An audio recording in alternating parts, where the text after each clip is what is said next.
Well, hey, everybody, welcome to Our Watch. I am Tim Thompson. Got a good question for you. Is a strike coming your way? We're going to find out the answer to the question today. Before we introduce the guest today and talk about that very, very important question, just want to remind you, head on over to ourwatch.com. Make sure you register to be a Our Watch watchman. Reason for that is, we're bringing the truth into your life, and the left hates it, and so they're trying to shut us down all over the place on social media. Best thing to do is get over to ourwatch.com, subscribe there. We'll make sure you always get good content from us. But like I said, we want to find out if there is a strike wave coming your way, and to answer that, we've got a great guest today. Our guest is Trevor Loudon. Trevor, thank you so much for joining us. Always a pleasure, Tim. Great to catch up with you, and thanks for putting me in front of your audience. Yes, well, thank you for being in front of them. They know you, they love you. They always tune in, and they love it when we're together doing stuff. So I appreciate you being here. I opened up with that question about the strike wave that may be coming. There's a couple of other things I want to talk to you about, but you definitely have my attention. Okay. What's going on with a possible strike wave here in America? Right. Well, this has been set up for a while, and the context is we're basically at war with China here. And so that's the COVID was part of that. The Black Lives Matter was part of that. Election interference was part of that. But now, as war is looming possibly in the Pacific, they are working to bring down the U.S. economy. And when the U.S. economy is fragile, what better to finish us off than a whole wave of crippling strikes? Now, a couple of months ago, UPS, all the Teamsters drivers in UPS, 230,000 Teamsters in UPS, almost went out on strike. And that would have been, according to estimates at the time, that would have put the whole economy into recession. Now, how it happened was for the last 13 years, a pro-Chinese communist group called the Freedom Road Socialist Organization, the same people who did the George Floyd riots, by the way, they have been infiltrating the Teamsters, UPS. They've been getting jobs as UPS drivers. And they got themselves into positions of leadership in some of the bodies within UPS. And they elected a new slate to lead the union. They got rid of the old sort of the remnants of the old, the old machine, the old mafia machine, and put in a bunch of new socialists. Almost took us out on strike. At the same, now they're going after UPS. Now they're going after FedEx, and they're going after Amazon to put them into strikes. We've also got. So there's a big United Auto Workers Union is now on strike, and that's three plants are on strike, and that's going to spread because they don't want to settle; they want strikes. Now we've got to understand that most unions in America are Marxist controlled, and most of these Marxists are loyal to China. Now the big threat that's looming is Democratic Socialists of America, which is it's got about 80,000 members in this country. They've got an inland empire branch here in right here in California, in right my in hometown, where all the warehouses are. There's right. warehouses out here. Yeah, and they've got a Long Beach branch and they've got a Los Angeles branch. They all got together 2 weekends ago to discuss the logistics of Long Beach and the warehousing in the Inland Empire, because Long Beach is a massive port for the whole West Coast.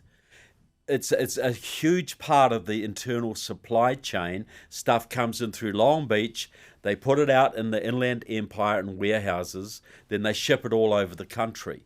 Well, they have got together, these people are working on the vulnerabilities of that supply network. You're going to see big strikes in the port of Long Beach, and I believe in the Inland Empire, possibly even sabotage. Their role is to bring the economy to a grinding halt by shutting down Long Beach and the supply chain hubs in the Inland Empire. They're already working on it. They're plotting how they're going to do this. And you've got to look at this in conjunction with the United Auto Workers. with potential strikes against Amazon, against FedEx, the almost successful strike against UPS, and smaller strikes like the Hollywood, which nobody misses really, Right. and also the largest locomotive engine factory in America is on strike right now.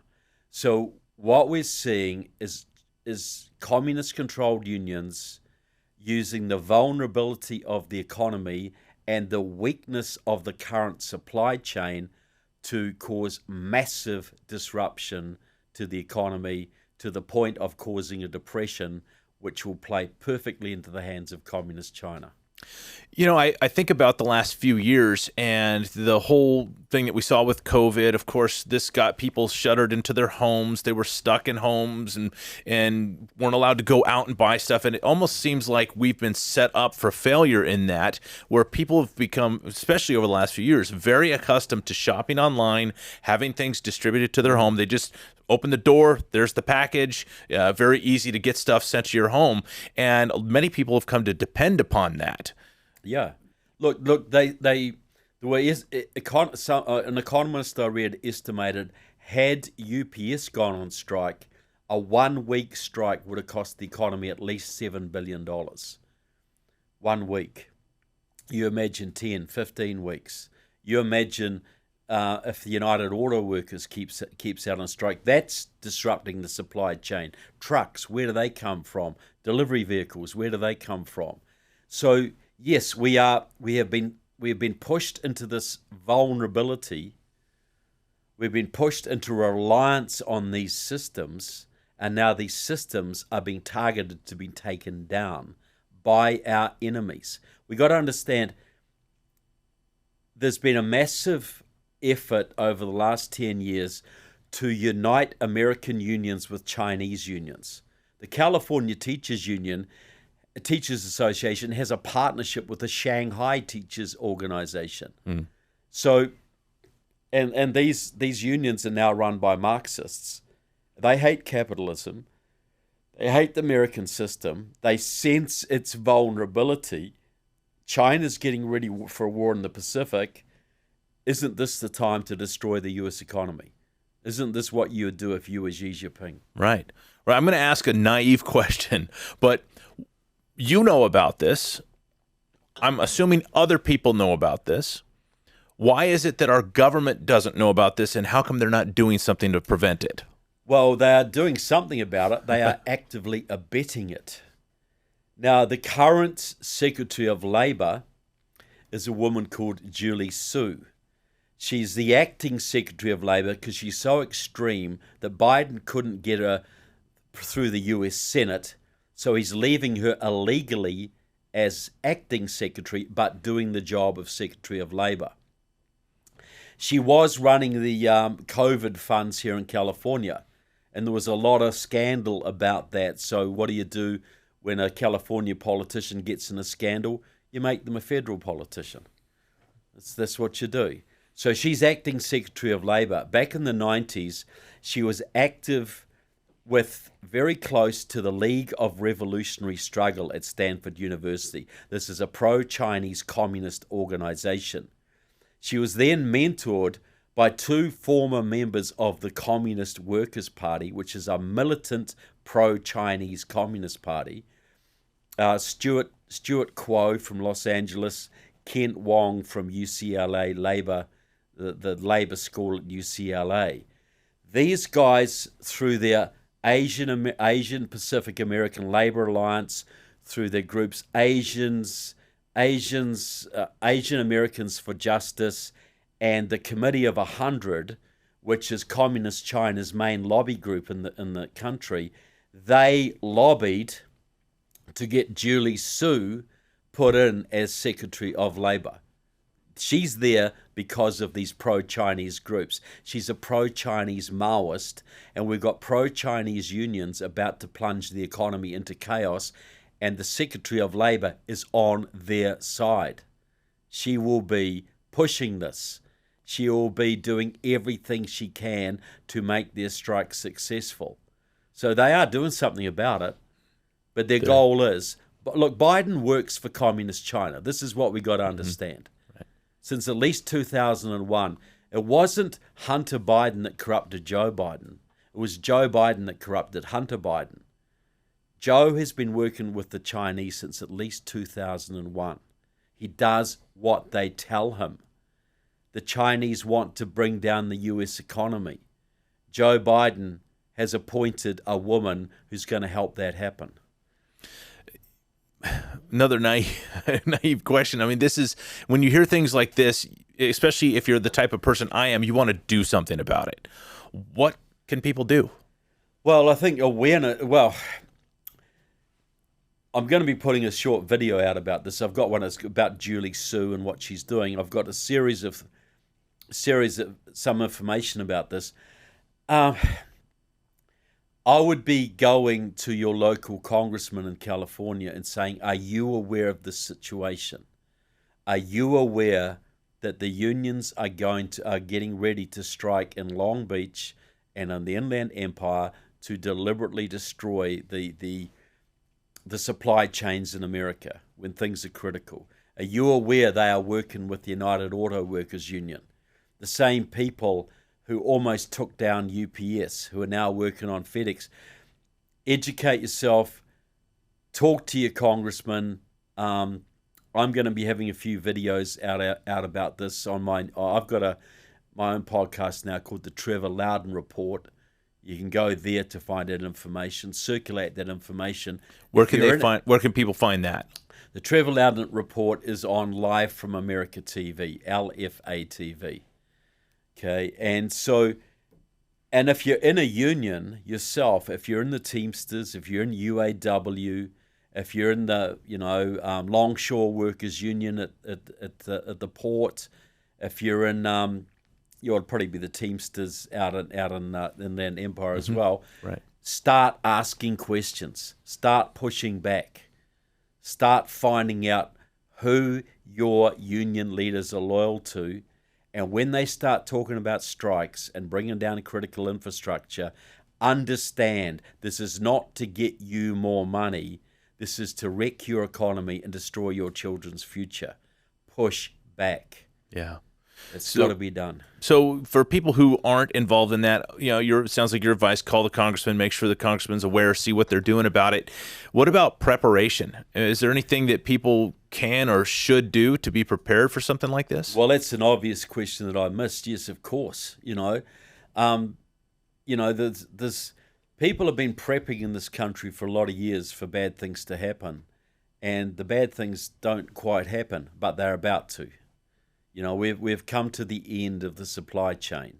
We've got a government in power that is working for China, that has proven through COVID, proven through Black Lives Matter, proven through the elections that it doesn't have the American public's best interest at heart. Right. They are about to drop the hammer on the U.S. economy.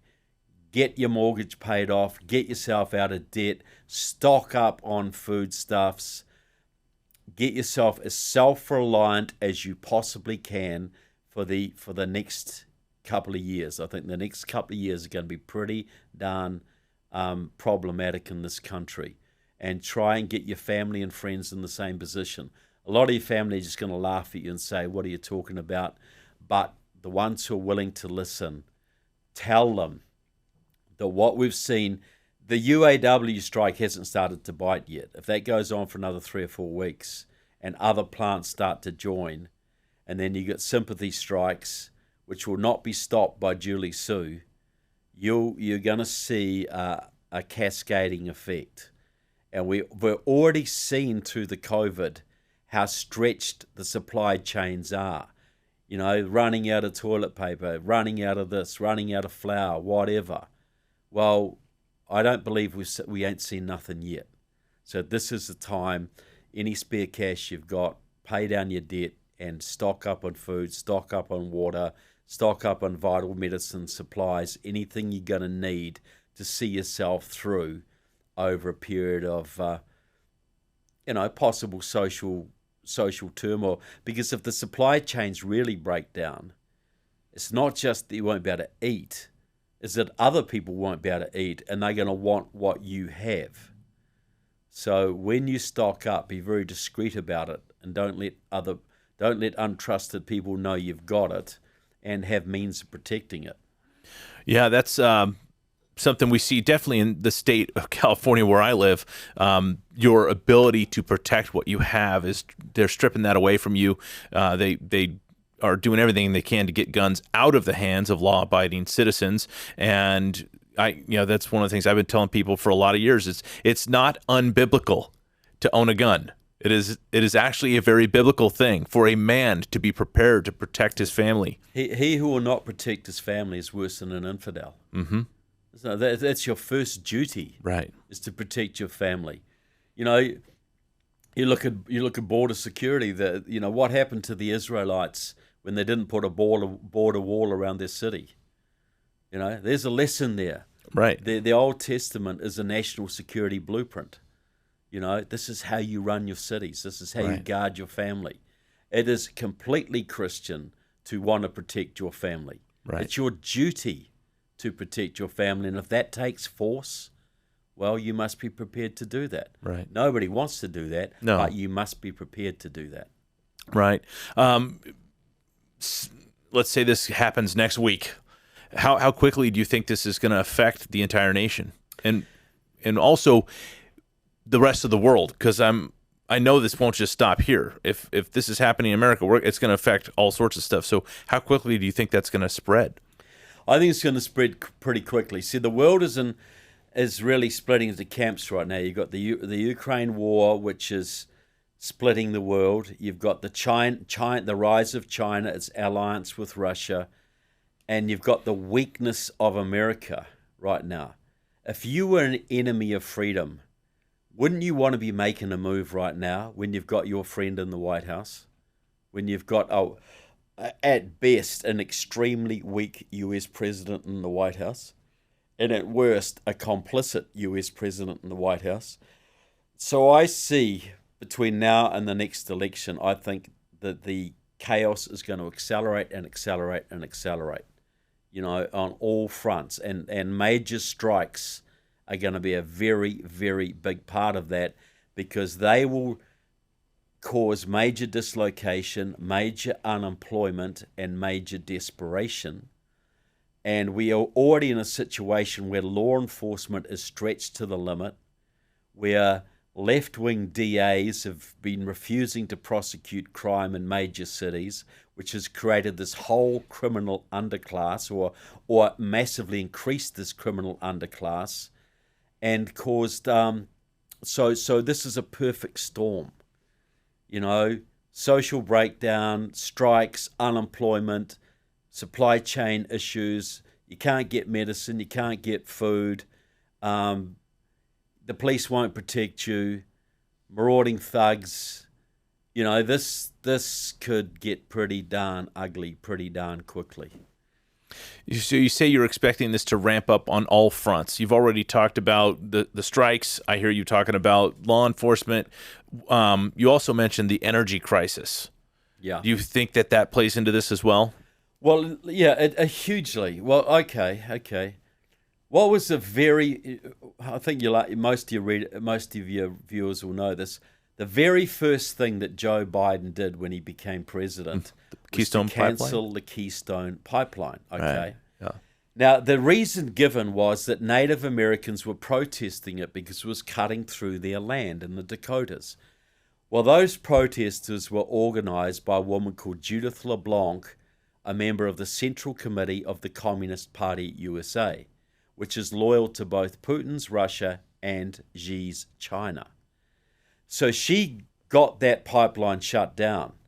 Then she was allowed to nominate her very close friend, a second-term congresswoman from New Mexico named Deb Haaland, as U.S. Secretary of the Interior. Now, because nobody knew who Deb Haaland was, Judith LeBlanc mounted a political campaign to get her recognized. They had buses, they had badges, they had Facebook pages, Deb for Interior, Deb for Interior. And they also had a whole bunch of celebrity endorsements from Alyssa Milano and Sarah Silverman, Hanoi Jane Fonda, Mark Ruffalo, Gloria Steinem, Deb for Interior. And she got nominated by Biden and confirmed with 4 Republican Senate votes. Mitch Romney, Lisa Murkowski, Susan Collins, the usual rhino Republicans. Right. She's now Secretary of the Interior. She controls 20% of the United States. She just shut down uranium mining in Colorado. She's virtually shut down all oil drilling in Alaska. She's shutting down every energy lease she possibly can on 20% of America. Right when Biden has drawn down America's strategic oil reserve, that's the reserve you keep to fight a war. He's already drawn it down by 50%, selling much of it to China, when he's going cap in hand to Venezuela and Iran to buy oil. She is shutting down every single lease she possibly can. So this is affecting the energy supply chain. This is how Putin can afford his war in Russia, because it's driving the world price of oil up.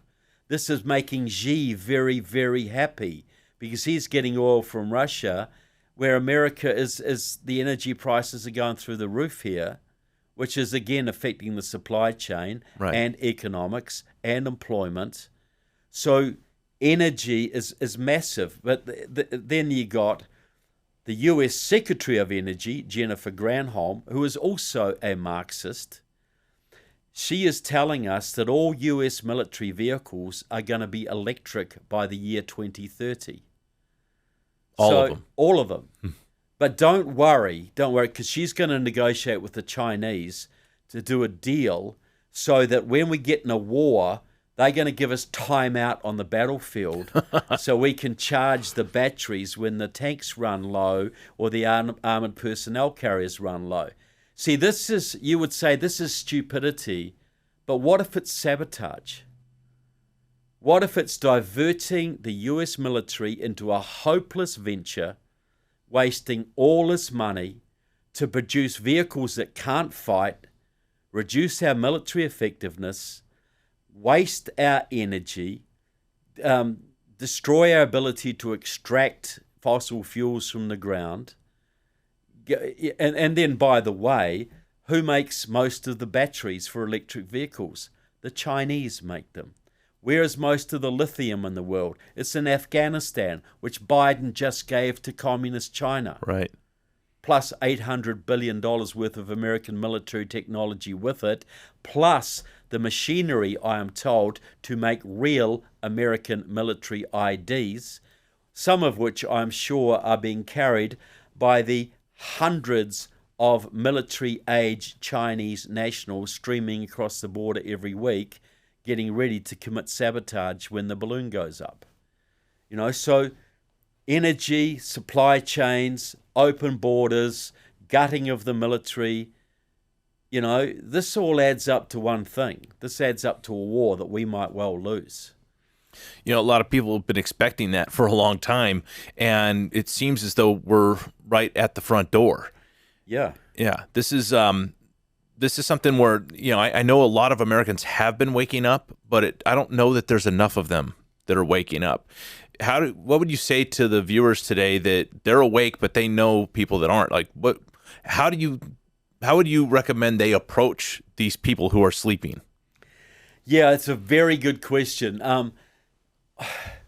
Look, I don't go and try and wake up people who are sleeping. I go and try and wake up people who are half awake and try and make them more awake.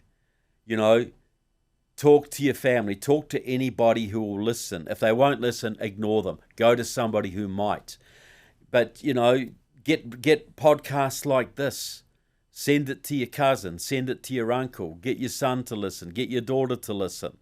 And sit them down and say, look, this is credible stuff. We're heading for tough times. How can I help you prepare? How can we get together as a family and get ourselves prepared? Bring your friends around. Look, you're my friend. I can see things are going tough. We need to be looking out for each other. as it comes on. We're the value of podcasts like this is if somebody likes us, they can share it with 100 friends. Right. And half of those are going to share it with another 10. A podcast like this could be heard by conceivably 500,000 people. And that's a lot of people. Union members, NRA members, patriots, church leaders. A pastor can take a podcast like this and play it in his church. Right. You can take it to your veterans club, play it to your friends, get the information out there, and you make it very clear. This is a warning that things are going to get worse before they get better. And the quicker we get prepared and the quicker we organize, the better we can hold the country together till a point we can change our leadership. But if we let the country deteriorate to the point we don't even have an election, we can kiss America goodbye.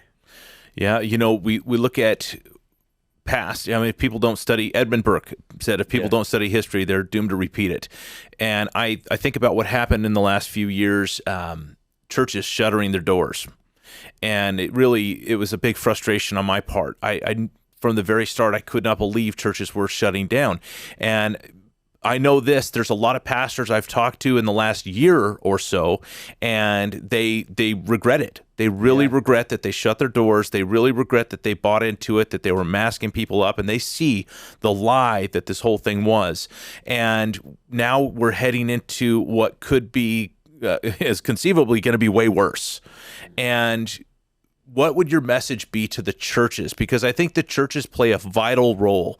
If we're going to be successful, the churches are going to play a vital role. What's your message to the church? And I know that there is a wokeness happening at churches. So huge wokeness. Yeah. Okay. This is what I'd say. In the book of Revelations, there's a little section at the end of a listing of categories of people who go to hell. Mm-hmm. And there's idolaters, and there's murderers, and there's adulterers. But the very first people are the cowards. Mm-hmm. And why would it be the cowards? Because cowardice is a sin. Because cowardice says you have no faith. If you're a coward, it's because you don't believe in anything bigger. You don't believe in God. You don't believe in eternity. You don't believe in right or wrong. You don't believe that you should put yourself out there in truth and faith. So, how do you tell if you have a faithful pastor? He will be a brave, courageous pastor, because he'll have so much faith that he will fear nothing. He will not fear the city council. He will not fear the IRS. He will not fear the ridicule of his peers. He will accept the responsibility of leadership of his flock. A pastor is like a shepherd. A shepherd carries a crook. Mm-hmm. And that crook is to discipline the sheep and is to beat the wolves away. And no pastor in this country who's any discernment whatsoever can tell me there are no wolves out there right now. Right. There are wolves coming after our kids, coming after our communities, coming after our faith, coming after our economy, coming after our country. Pastor, what is your plan for when we get in a war with China? What is your plan? What is your plan if there's a crippling strike in America and the supply chains collapse? How do we feed the people in the church? Right. This is the time when pastors, this is going to be the real separating of the wheat from the chaff. Mm-hmm. Really it is, because for a long time in America, being a pastor meant you had a secure job and you were well respected by your people, but it wasn't overly taxing. Right. Now pastors are going to have to be leaders. They're going to have to guide their people, because there's going to be a lot of spiritual confusion out there, a lot of moral confusion, a lot of uncertainty, a lot of fear. And this is the time that pastors are going to be tested. And if you don't think that you're going to be up to the job, it's probably best you resign now so your people can choose someone who will be up for the job. Right. So this is a time of choosing and a time of testing that is ahead of us. And that can be very positive in many ways because, this is a time where faith will be tested, where people will really have to get to know God rather than just say they do. And they're going to have to sort out their values, and they're going to sort out what they're going to stand for. There's going to be no more sitting on the fence. Right. So if you're a pastor, you're leading a church, you got to understand you've got a big responsibility coming up. And this is a spiritual battle ultimately. This is God versus the devil, playing out in politics, playing out in strategic ways, whatever. But it's basically a good versus evil scenario, and there's no more middle road here. You're on one side or the other. Right. This is the time to choose, and if you're not up for that choice, stand aside for someone who is. Yeah, and I would echo that, and also just let the people know that go to churches, if your pastor isn't up for this and he's not willing to step aside and let somebody step up that is, go find another church. Yeah. Do it now. Don't wait until stuff hits the fan. Make sure that you're under the leadership of somebody who is up to the task, because your entire church congregation is going to sink or they're going to swim. And you want to be a part of one that's swimming. Absolutely. You owe it to your family. Right. You are the leader of your family. Your parents, probably parents are listening to this. You owe it to your kids to be in a community that knows what to do and is willing to stand and fight, is willing to look after its own. It's not, just because the pastor married your daughter, just because the pastor's wife is really nice, or because it's really close and it's a very close drive, or they make great coffee, or you love the music, that's not enough now. Right. We're going to need real spiritual connection here, real spiritual leadership, real discernment. And you got to seek out leaders who have that. Right. And if you can't find them, you got to become that leader. Right. But yeah, absolutely, Tim, if you're in a church that's really a social club, that might be all right for now, but that's not going to be all right in the very close future. Martin Luther King Jr. said that if the church doesn't recapture its prophetic zeal, and if it doesn't realize it is to be the conscience of the state and not its tool, that if that doesn't happen, he said that the church will become an irrelevant social club. Yeah, well, that's what many churches have become. That's a very good point. It is. That's exactly right. A church is not supposed to be the agent of the state. Right. But you saw thousands of American churches tell their people, get vaccinated, put your mask on, we're all going to shut down, it's for the good of the country. They all became agents of the state. Right. They didn't stand on the Constitution and say, where in the Constitution does it say our First Amendment rights are cancelled because there's a health emergency? Right. Where is this? They didn't challenge it, with a very, very few rare exceptions. And I've noticed that those churches who did stand up are now having to put on extra services and buy bigger buildings, right, where a lot of the churches down the road are now empty and may never, ever open again. When people are looking for spiritual leadership, when they're in fear, when there's a crisis in the land, and you shut down your church, why would they ever trust you again? Right. Why? Why would you do that? So that's, I think we are, this is what I say is, America, this is a covenant nation, You got a constitution inspired out of the Bible, a country that has done more to spread the gospel than any other, saved more people from tyranny than any other, built more hospitals and schools and universities and dug more wells and helped more people around the world than any other. And America has prospered while doing that because America was good. But as American churches have fallen away and people have fallen away from the churches, we're not living up to our side of the covenant. And so therefore, things are deteriorating. Well, the obvious answer is to live up to our side of the covenant. Restore that. Look. I've been thinking a lot recently on this how that faith and courage go together. In the Bible, clearly cowardice is frowned upon. You see the stories of David versus Goliath and Gideon's army versus the horde, where a small number with faith and courage overcome unsurmountable odds.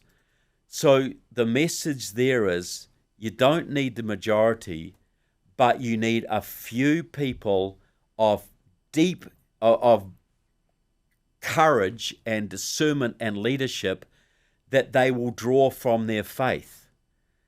How would I say? You can say you believe, I believe, but when you put your church on the line, where you put your business on the line, your reputation on the line, your money on the line, or your life on the line, and you're courageous, that is proof of faith.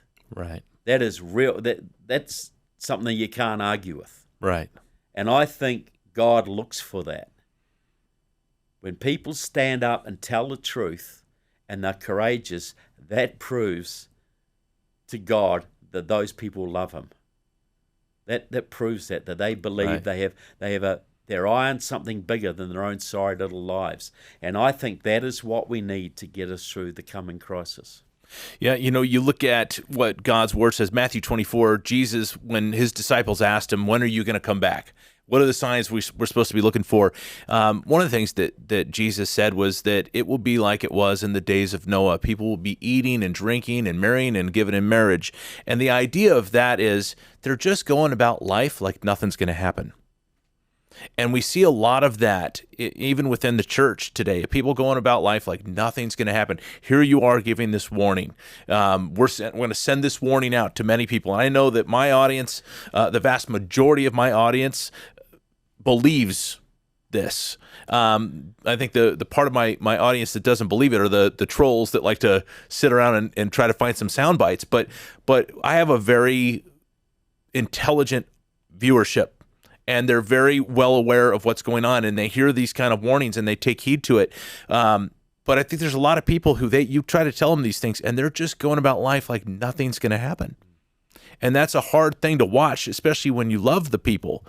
Yep, when it's your own family, when it's your own friends, But this is wheat and the chaff. This is by the remnant getting together and being strong and holding things together, the weak will be protected too. Those who may not care, those who may not be aware enough, those who may be too lazy to think, by the good people doing what they have to do, that helps everybody, even those who do not participate. 3% of people fought in the American Revolution, but they gave freedom to everybody in America, did they not? Right. This has always been the pattern of history. Right. So it's, be aware, do what you can. If people won't listen, that's on them. But what you do for yourself is going to help them too. Right. And that's the way it is. But you got to put your own family first. You got to put your own church, your own community first. Look, I'm not one who believes that the whole, Jesus didn't know when he was coming back. But there's a whole bunch of people out there who make their decisions on the fact that they think he's coming back in September or January or February or whatever. Right. And they think we've got no more responsibilities, we'll just sit back.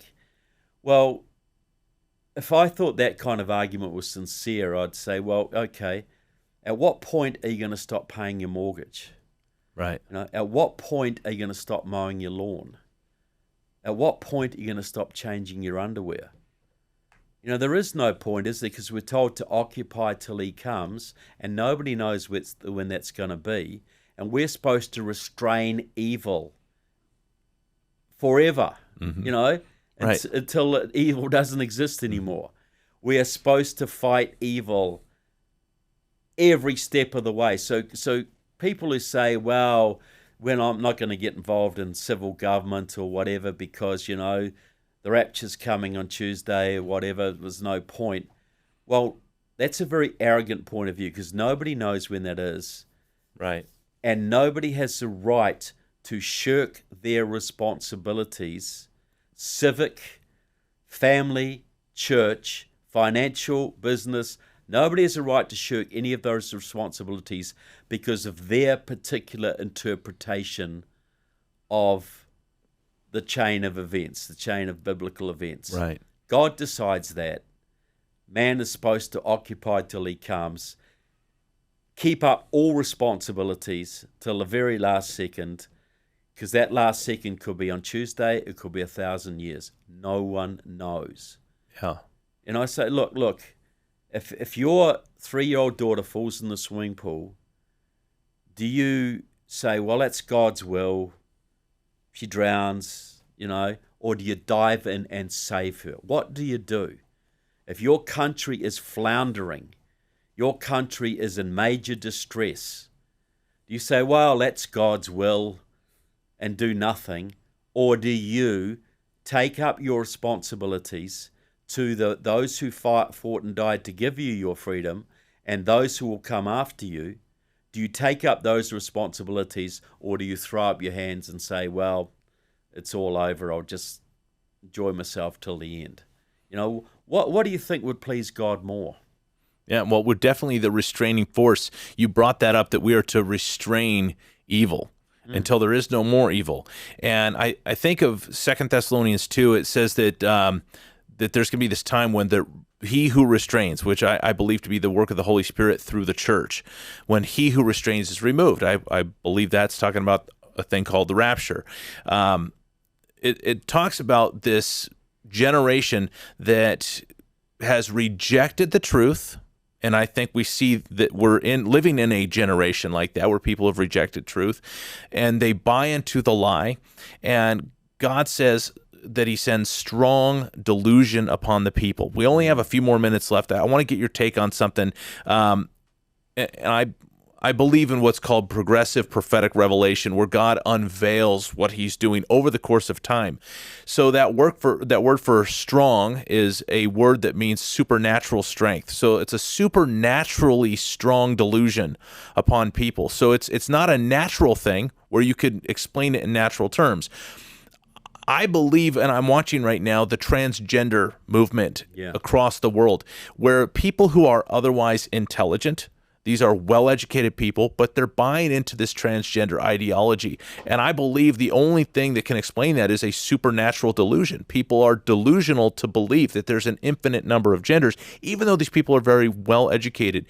Do you see that playing into everything we've been discussing today and this clearly Marxist takeover of our nation? Do you see that playing into that? You look 100%, and the climate change hysteria is a very similar phenomenon. Everybody knows it's garbage. Everybody's got half a brain knows it's garbage, but it's a religion now. It's you must believe in it. Everybody knows there are two genders, but there's this delusion that it's like the emperor's new clothes. The emperor's got all his new clothes, and you've got to believe it until some honest person says he's naked. It's not true. Right. It's delusional. But everybody believes, well, everybody else believes it, so I better say I do too.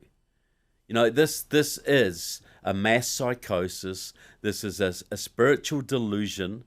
This is ultimately diabolical. Just this mass the fact that people could seriously believe that man and woman isn't man and woman, but just two aspects of a whole range of possibilities. The fact that government policy could be designed on this, the fact that you can be punished for not believing it or not accepting it, that's like the witchcraft hysteria of the 16th century or something, but only this is worldwide. So look, this is a spiritual delusion across mass numbers of people. And a lot of people can see through it, but most people are too scared to say it. And it takes a few brave souls to just say, no, the emperor has no clothes here.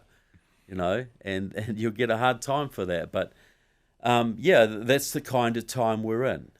We laugh at the people who used to burn witches at the stake and used to drown witches, and but we're just as hysterical as they were, if not way worse.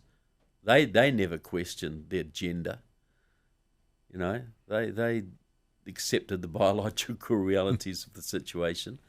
But so yeah, we are in a situation now that calls for even more discernment than usual, more courage than usual, more telling the truth than usual. And where does that courage come from if not from faith? If you're too scared to say something, check out what you believe. Check out how strong your beliefs are. Because if you really believe what you say you believe, you're not going to be scared of this kind of stuff. Right. Not at all. Right. Well, Trevor, it's been a pleasure having you. One more time, how can people connect with you? How can people listen to your program?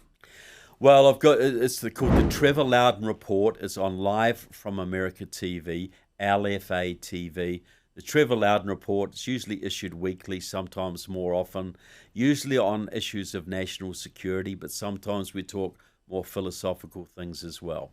All right. Well, again, Trevor, thank you so much for joining us. And I want to thank you all for tuning in today. I'm sure you love this message. Do me a favor, share this out with your friends, your family, your neighbors. Make sure they get this true information into their minds and help them act on these things. If you haven't done so, go over to ourwatch.com, register there to be a watchman. We'd love to have you as a part of our group. Until next time, God bless you. We'll see you right here on Our Watch with Tim Thompson.